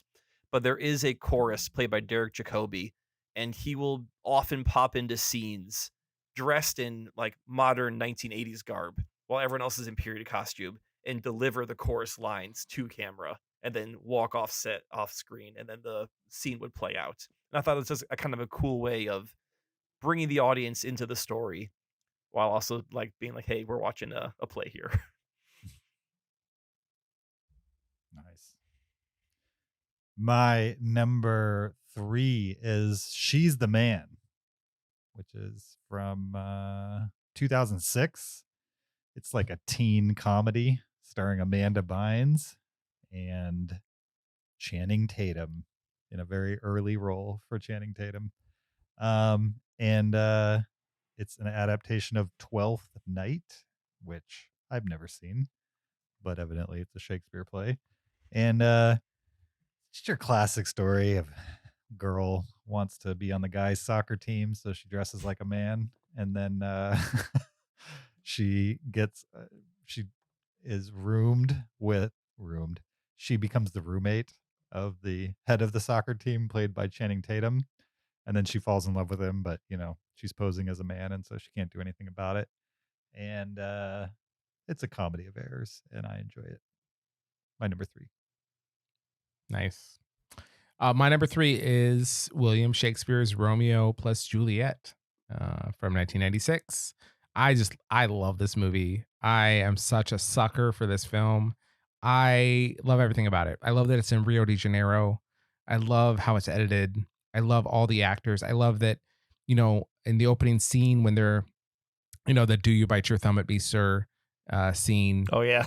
They're talking about swords, but they're clearly holding guns, right? And I think the manufacturer of the gun is Sword or something like that. Like and it's Yeah. written on the sword. And And other I ones just- say dagger and rapier. Yeah, Yep. totally. And it absolutely makes the text come alive, where you can 100% follow what they're saying, even though they're using the actual text of the play, because they've just modernized it in every way. Like they didn't hold back on modernizing any element of it to make it accessible, except for the language is true to the text. And I just think that's fantastic. You know, I wouldn't know what an apothecary was except for this movie. Yeah, I love everything about this movie. I think it's fantastic. The music for sure is extremely memorable from this film. Like when they see each other by the aquarium. Yeah, and it's also very mid 90s, but Yeah. yeah, I like this movie a ton. It's actually another Radiohead song. Oh, is that Plays. Radiohead? Yeah, it's I think it's called Talk Show or Talk Show Host. That's the one that's playing when they meet at the aquarium. Talk show Okay. host. Yep. Yep. My number 2 is Rosencrantz and Guildenstern Are Dead. And this is a movie based on a Tom Stoppard play, which is an adaptation of Hamlet, but it's Hamlet through the eyes of two minor characters of Rosencrantz and Guildenstern. And in Hamlet, they're childhood friends of Hamlet who are tasked by the king, Hamlet's uncle, to keep an eye on him, kind of keep tabs on him, see how he's doing. And they're not quite spies for the king, but sort of just they're reporting back to the king. Again, they're minor characters in the play. They make a couple appearances in Rosencrantz, Guildenstern Are Dead. They are the focus, and kind of the fun of this movie is these two characters are going about their kind of normal life. In this case, they're having lots of philosophical conversations. And then all of a sudden, a scene from Hamlet will happen, a scene that they're in. And all of a sudden, the movie becomes a Shakespeare adaptation, and people are, doing their Hamlet lines and kind of breaking out into all of that. And then everyone leaves the room, and these two are left just standing there because the play's going on, but then their own separate lives are happening, and they go back to their own philosophical discussions. And the movie just kind of has a lot of fun of looking at the Hamlet story through a different lens. And it's a movie I've always enjoyed. It's a play I've seen, and I think it's just a kind of a fun take on the whole Shakespearean story.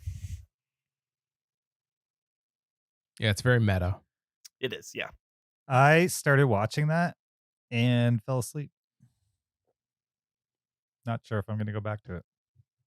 What time did you start watching it? About 11:30 this morning. Oh, so that is about a half hour before your nap, so I get that. I ate lunch. I was sitting on the couch and Take a nap. I was out. Yep. It's those post lunch sleepies. You gotta be careful about those. That's great. I mean, it was fine. I was it wasn't that I wasn't enjoying it. I just and I wasn't particularly tired. I think it just was a good combination of a comfortable watch that put me to sleep.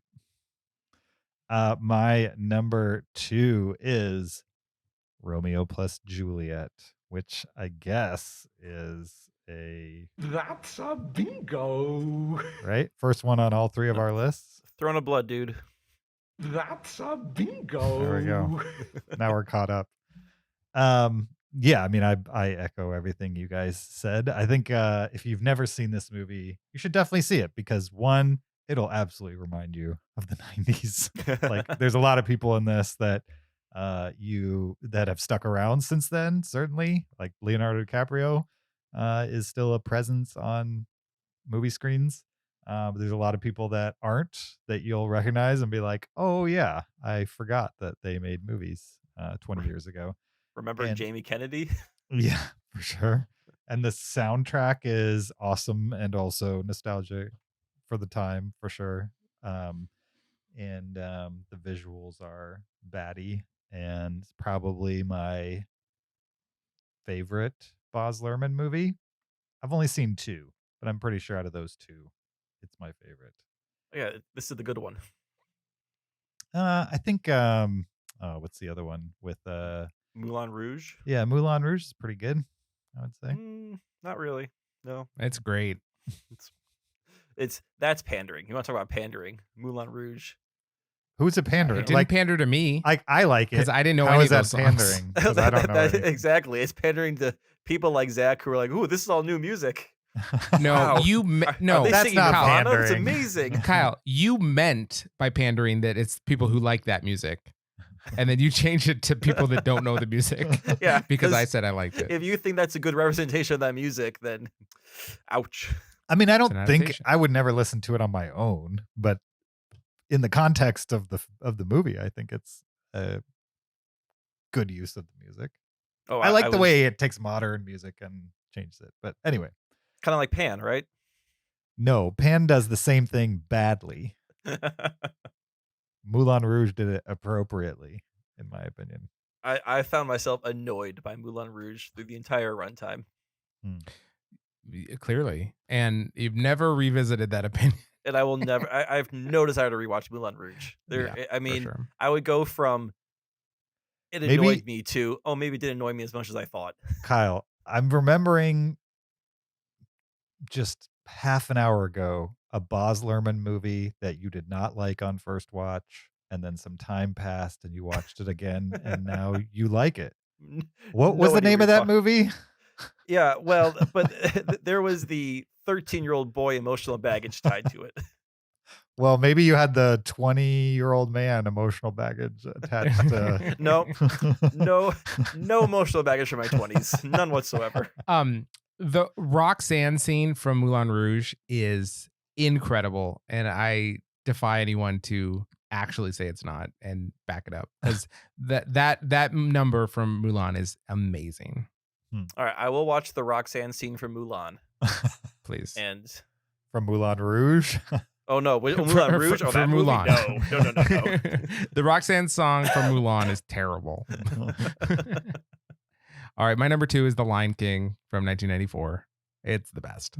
Oh, not the recent one? I thought that No, one's great. That's his number one. I just didn't want to take up 2 slots with 2 Lion Kings. Mhm. Because again, it was tough enough to get my top 15 down to 10. So I didn't even consider putting that on, but I do like both Lion Kings. Although the 94 one is definitely my favorite. My number one is no surprise. This is West Side Story, the original from 1961. I love this movie. I love this musical. I love the music. It is a great adaptation of Romeo and Juliet set in 1950s New York City. And I'm excited to see the Spielberg version when I get to it, or when it comes to video on demand.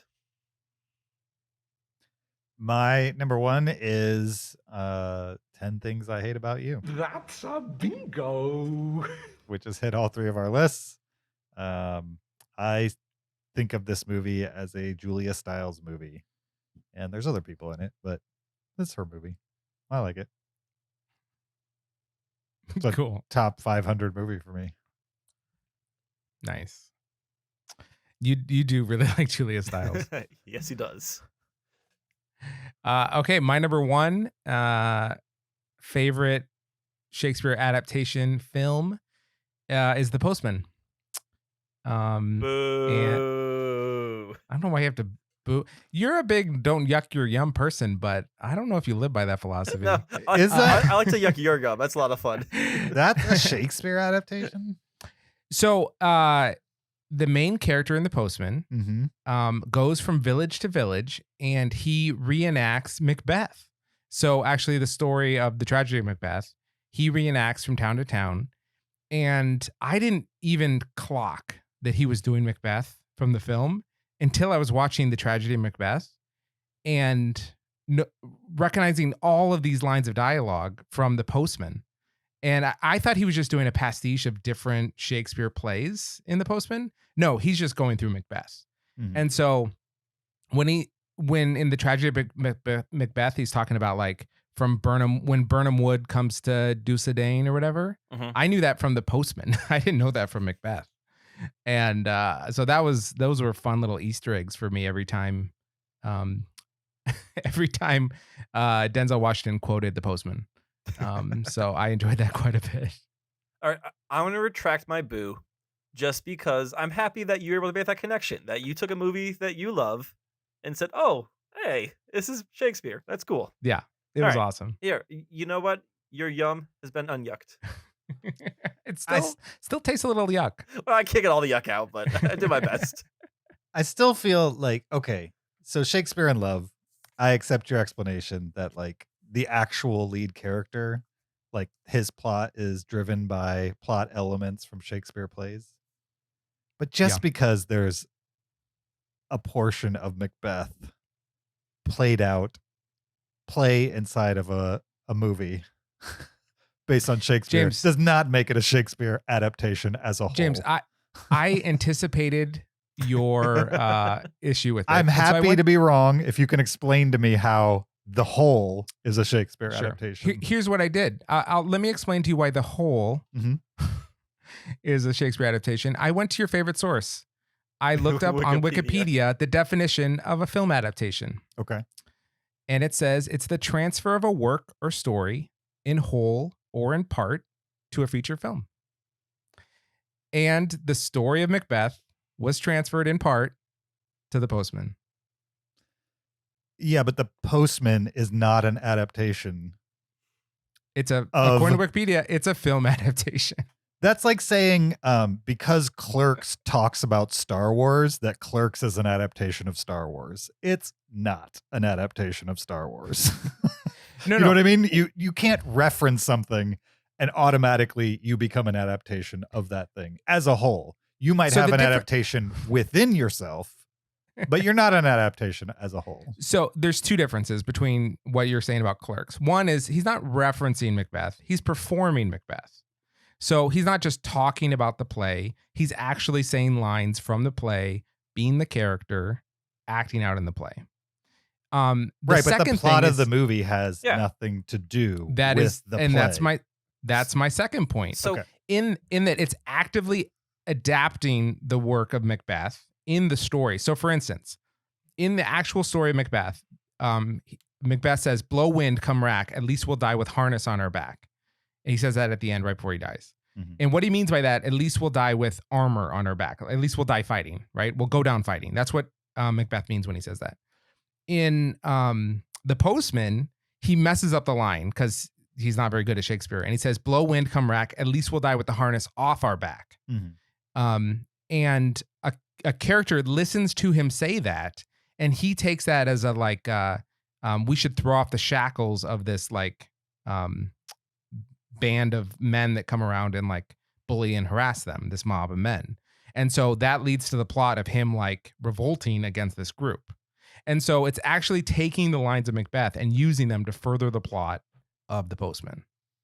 So for me, that is adapting Macbeth to service the film. Now, at the very least, you could say a portion of the film is an adaptation of Macbeth, but not the whole. I'm fine with that. My number one on my list could be that part of The Postman that references Macbeth. But Sure. I think that's fair enough to be on my list. Yeah, I mean, fair enough. It's your list. I don't really care in the long run, but and But at you least- know far more about The Postman than I do, for sure. So, But is that line of dialogue change? Do you think that is at least a plausible way that you could conceive of it being adapting Macbeth to service the plot of the film? maybe I barely followed you when you were describing what the. I think I'd have to rewatch The Postman to like fully understand. I barely understand Macbeth, and I just watched a movie about it. So, when Zach gets on these Postman rants, I kind of check out a little bit. I just let him talk about Postman and then wait till he's done. And then I didn't check okay. out. I just don't know the character as intimately as you do. Whoever the person who got the inspiration from the Macbeth line, you know what I mean? I Sure. don't know Sure. that character or where he sits in the movie The Postman, because I've seen The Postman twice over the course of my life, so I don't remember the specific details of it. But yeah, I would not argue that you can take pieces of stories and adapt them into completely different stories. But to me, and the way I formed my list, I tried to do the gist of the story is based on the original work, not little pieces, fragments of dialogue here and there. Sure. Somebody saw the motivation of a character in a play they saw inside the movie, and that little piece was motivation for them. You know what I mean? Like, it's not really an adaptation in my mind, but that's just me. Right. But let's not forget that it literally was the play of Macbeth within this film. Sure. Yeah. I will trust you on that. Well, I didn't realize that until I watched The Tragedy of Macbeth. Sure. When it comes to postman facts, whatever Zach says, we just have to accept. I don't know about that, but when it comes to small details like that, there's not a chance I'm going to beat him for sure. All right. Are we calling these honorable mentions or just other options we had to choose from? I'm calling mine other options. Okay. All right. Give me some other options that you did not put in your top 10 list. Well, my other options that I realized was To Be or Not to Be. Yeah. The Tragedy of Macbeth, today's film. Also, the Zeffirelli Romeo and Juliet. I only have two memories of this movie. One is there's lots of cod pieces. And two, we watched this in 9th grade, and Olivia Hussey has a topless scene in it. I remember turning to my teacher, being the 9th grade prude I was, and being like, can we be watching this? And then she gave me this incredulous look and said, it's PG-13. What's the problem? And I said, okay. In my class, Penny Parsons stood in front of the TV. She covered it? Yeah. I can't remember who I had, but she was just like, what's the deal? Who is Penny Parsons? My English teacher. Mrs. Oh, Parsons in her canary yellow jumpsuit. Yeah. Yeah. Yeah, I remember She dressed Mrs. like Parsons. April O'Neil. Yeah. She used to wear a canary yellow jumpsuit. Oh, yeah. Every day. Oh, yeah. No, not every lot. day, but it was one of her standout outfits. Because she looked like April O'Neil. Yeah. Did you have her in 11th grade? It must have been. Okay. Because whatever AP lit was. Okay, so yeah, I watched this in 9th grade, so like we were youngins. Yeah. Titus, also from 1999. 90s were a huge time for Shakespeare adaptations. This is an adaptation of Titus Andronicus, starring Anthony Hopkins. You probably recognize this because Anthony Hopkins has had like his face all painted in blue, wearing a blue helmet on the cover. I remember seeing this and not understanding the movie whatsoever because I think it's in the old modern English, and there's a lot of crazy imagery in that movie, so I wasn't ready to talk about it. And then I did watch the 2000 adaptation of Hamlet starring Ethan Hawke and Julia Stiles, and I just found this one to be not very much fun to watch, and Bill Murray should not be doing Shakespeare. Nice. James, what about you? The only two that I had noted before we started this was My Own Private Idaho, which is supposedly loosely based on Henry yeah. IV, Part 1. Yeah, and 2. But I don't know how much of an adaptation it was, so I moved on. But I do enjoy that movie. And another movie that I really enjoy that I was shocked to find out is supposedly a Hamlet adaptation is Strange Brew, based on Bob and Doug McKenzie. Yeah. I think they're somehow that's a they're Hamlet Rosencrantz and adaptation. Guildenstern. Oh, that makes sense. So like the bigger story is the story of Hamlet, Yes. and then they're just kind of like the bumbling fools throughout it. Yeah, exactly. That makes sense. Anyway, my number 12. So for me, The Bad Sleep Well, which is another Kurosawa. It's adaptation of Hamlet. Such a good movie. Forbidden Planet, like Kyle mentioned. Rosencrantz and Guildenstern are dead, like Kyle mentioned. Dead Poet Society. Really? Yeah. In the movie, they do the play The Twelfth Night. No, sorry. Much Ado About Nothing. Midsummer's They do Night much Dream. about. What's that? Midsummer's Night Dream. That's it. Midsummer Night's Dream. We got there. Yeah, we got there. But also the movie itself has elements from Midsummer Night's Dream. So, for instance, in Midsummer Night's Dream, the four main characters go out into the forest and they experience all these things, experiences with fairies and stuff like that, magical transformations that affect them. In Dead Poet Society, the four main characters go out to a cave, and in the cave is where they make all their like big character transformations and stuff like that. So elements from Midsummer Night's Dream, the play that they actually perform in the movie, are also carried out through like how they grow as characters in the movie, which I think is cool.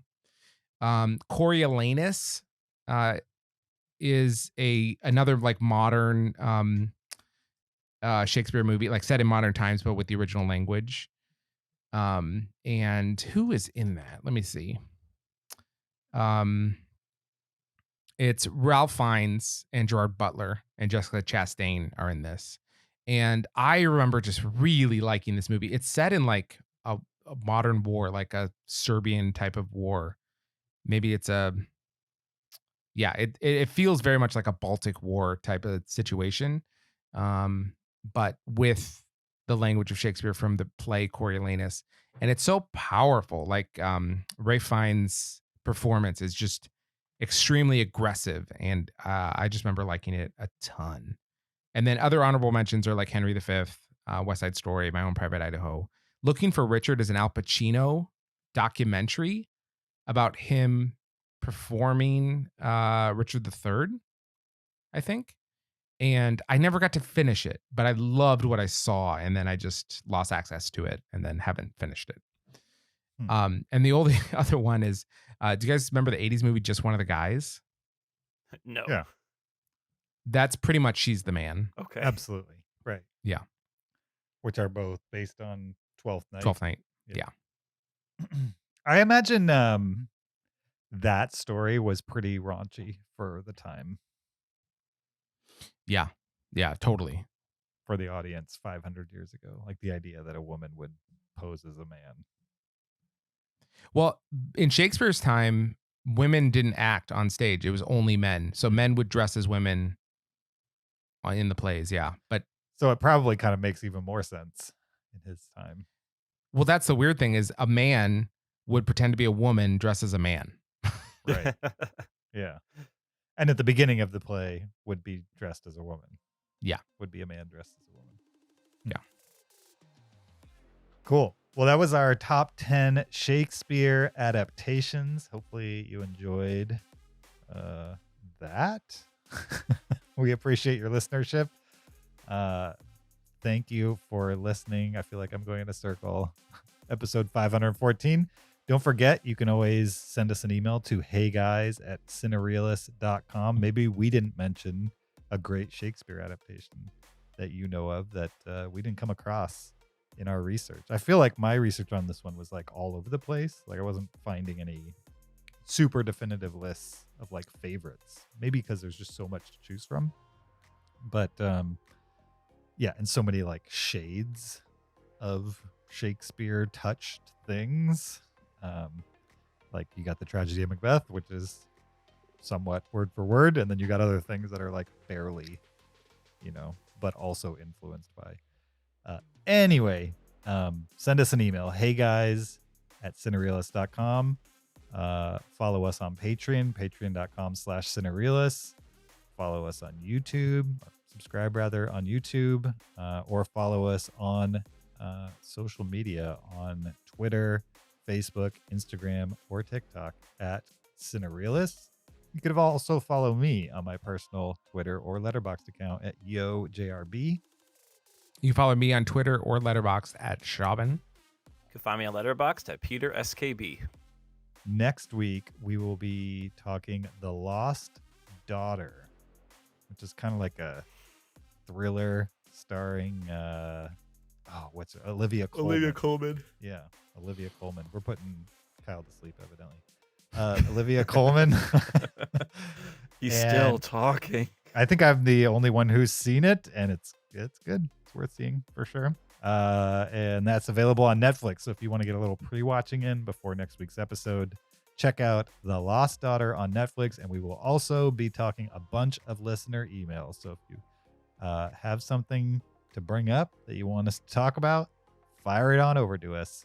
heyguys@cinereelists.com. Either way, we'll see you guys next week. Until then, keep it cinereal.